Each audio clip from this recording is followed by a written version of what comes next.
Okay, so we're going to be doing a transformation on this car. We're going to be spending less than $40 a tire to do it. We're going to take it from looking like this to this. We're also customizing it to the point where the name of your company is on the side of your vehicle. And I'm going to show you how to do that today. So how much damage can a 5-pound box of nails do to the finish of a Dodge Challenger? Let's find out.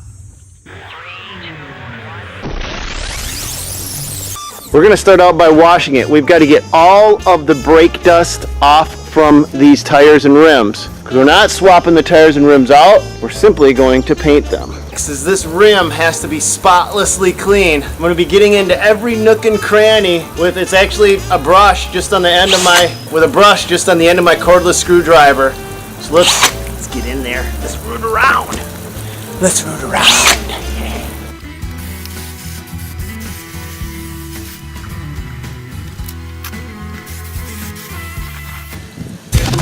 How much damage can a 5-pound box of nails do to the finish of a Dodge Challenger? Let's find out.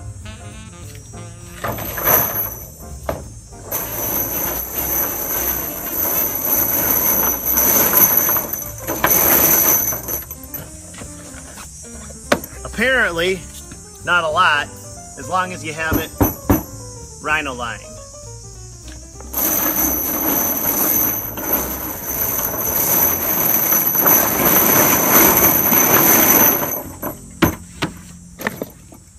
Love it.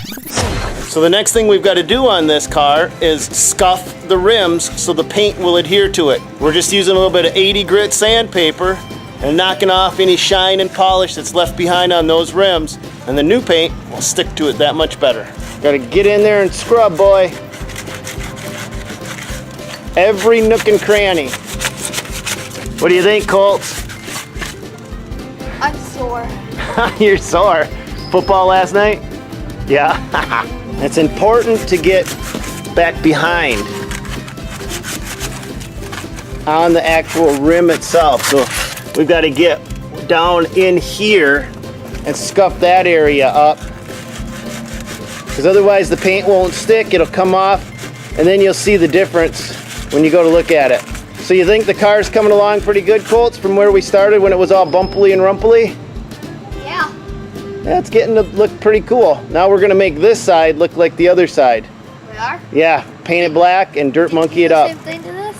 What's that? Did you do the same thing, like sandpaper? Everything. Now after you're done scuffing the paint, you'll rinse it down with water, and then it's on to the acetone bath next. Now the final clean is an acetone bath. What this does is this not only helps clean up any water that's left on the rim before you're ready to paint it, but gets all the residue off from the tire, leaving it virtually debris free. Don't spare on this. This goes on the tire and the rim.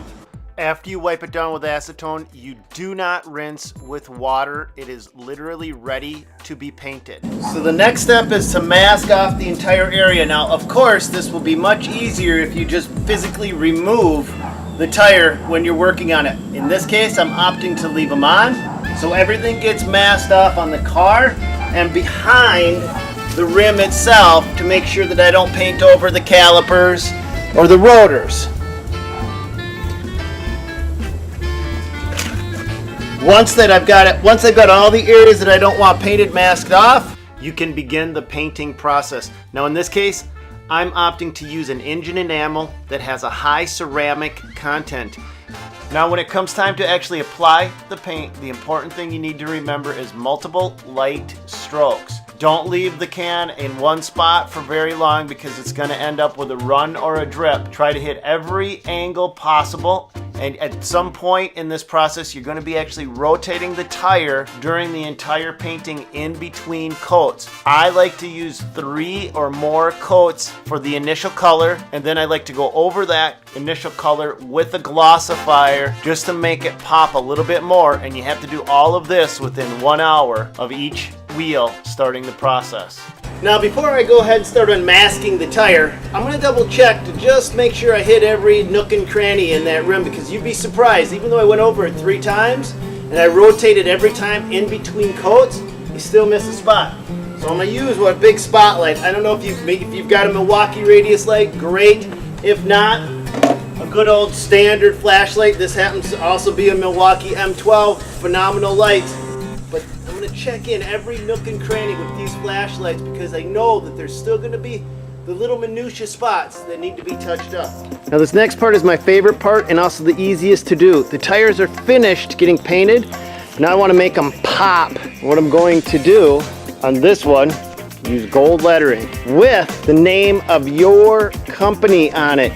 Yes, yes, you can see cars and trucks running with the names of their company on the doors all the time, but you never see it on the tires. You can not only get the name of your company, you can get your company logo put on. I'll tell you straight up, putting the name on your wheels is a brilliant marketing technique because people are used to seeing the name of your company on the door, but not on the tires. And for some reason, they are literally drawn to it. I don't know why. I don't know what the attraction is, but it works. And if it works, leverage it in your business. Easy to do. Inexpensive, 26 bucks a tire on average to letter them with your company's name on it. It's a no-brainer. So this is how complicated it is to create this unique look. You order your logo. I got mine from TireStickers.com. You put a thin layer of glue evenly across the back side of the entire logo, not too much, and then you hold it in place on your tire for 30 to 45 seconds. That's it. You don't believe me? All right, I'll prove it to you.